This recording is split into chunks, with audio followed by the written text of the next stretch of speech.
আজকের ভিডিওতে এই সুন্দর লুকটার ডিটেলস থাকবে। কোথা থেকে এত সুন্দর করে মেকআপ করলাম, তারপর হেয়ার কাট করলাম, অ্যান্ড দেন ফাইনালি সব মেকআপ রিমুভ করে ফেললাম। So hi guys, welcome back to my channel. So আমি ফাইনালি চলে গেছি স্প্লেন্ডর বাই আনিকা বুশরা আপুর কাছে। সো বেসিকলি আমার একটা শুট ছিল ওনাদের সাথে। সো এই শুটটা আমার অনেক দিন ধরে করার কথা ছিল, বাট এটা আমার অনেক মাস আগের ক্লিপস। যখন হচ্ছে ওই যে প্রবলেমস হচ্ছিল আমাদের দেশে, সো তখন হওয়ার কথা ছিল, বাট অনেক প্রবলেমস এর কারণে হতে পারেনি। পরে ফাইনালি অনেকদিন পর শুটটা রিঅ্যারেঞ্জ হয় এন্ড ফাইনালি আমি শুটের জন্য যাই। তো এই তো আমি হচ্ছে গিয়ে একটু ক্লিপস নিচ্ছিলাম ওনাদের স্টুডিওর। অনেক কিউট ওনাদের স্টুডিওটা, ছোটখাটোর মধ্যে। তারপর আনিকা আপু হচ্ছে গিয়ে আমার মেকআপ শুরু করে দিয়েছে, and I am hoping for the best যে আমার মেকআপ অনেক ভালো হবে, বিকজ ইউনো আমার ফেসে হচ্ছে গিয়ে একটু কম মেকআপই আমার মনে হয় যে আমাকে ভাল লাগে। সো আপু হচ্ছে গিয়ে ওইরকমই একটা লুক আমাকে করবে। তো যাই হোক, তারপর হচ্ছে গিয়ে লুকটা অর্ধেক কমপ্লিট করার পর মনে হলো যে একটু আমার হেয়ারটা কাট করতে হবে সামনের দিকে, বিকজ আমরা যেই লুকটা চাচ্ছিলাম ওইটার জন্য। আর আমার হেয়ার অনেকদিন হয়ে গেছে কাট করা হয়নি। তো আমি আবার আমার এইসব জিনিসে খুবই সিরিয়াস। আমার মনে হয় যে লুক ক্রিয়েট করার জন্য যদি চুল আমার অনেক ছোট করতে হয়, তাও আই থিঙ্ক ইটস ফাইন।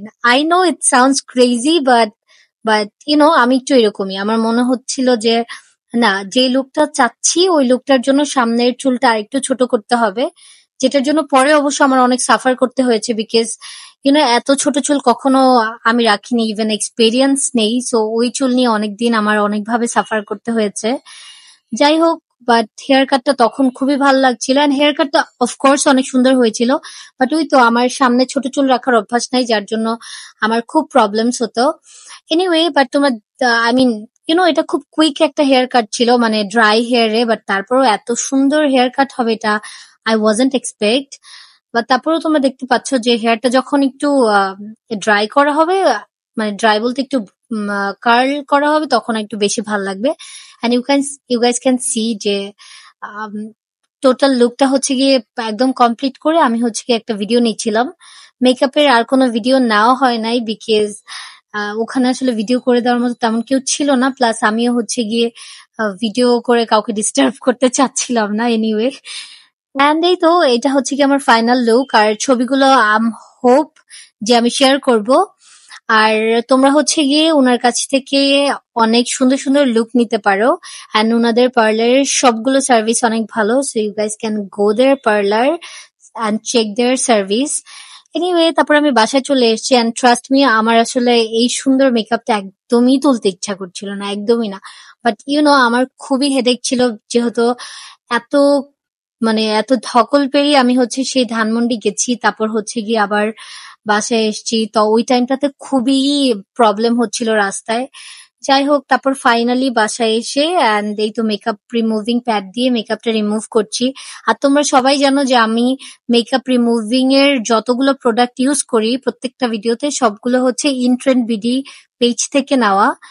তো ওদের পেজে তোমরা খুব ভালো ভালো স্কিন কেয়ার প্রোডাক্ট, তারপর যত রকম স্কিন কেয়ার প্রোডাক্ট তোমরা হচ্ছে গিয়ে পেয়ে যাবে, বিকজ আমি ওদের পেজের অনেক প্রোডাক্ট ইউজ করি and they are very trustable.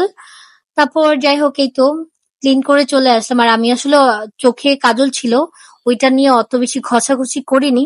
তারপর হচ্ছে কি আমি তাচার এই ফেস ওয়াশটা ইউজ করছি, যেটা আমার one of the best face wash, but যেটা আনফরচুনেটলি এখন শেষ হয়ে গেছে। কিন্তু এখন হচ্ছে কি আর ইউজ করছি না, বিকজ বাংলাদেশে কোথায় অথেন্টিক পাওয়া যায় এটা আমি জানি না।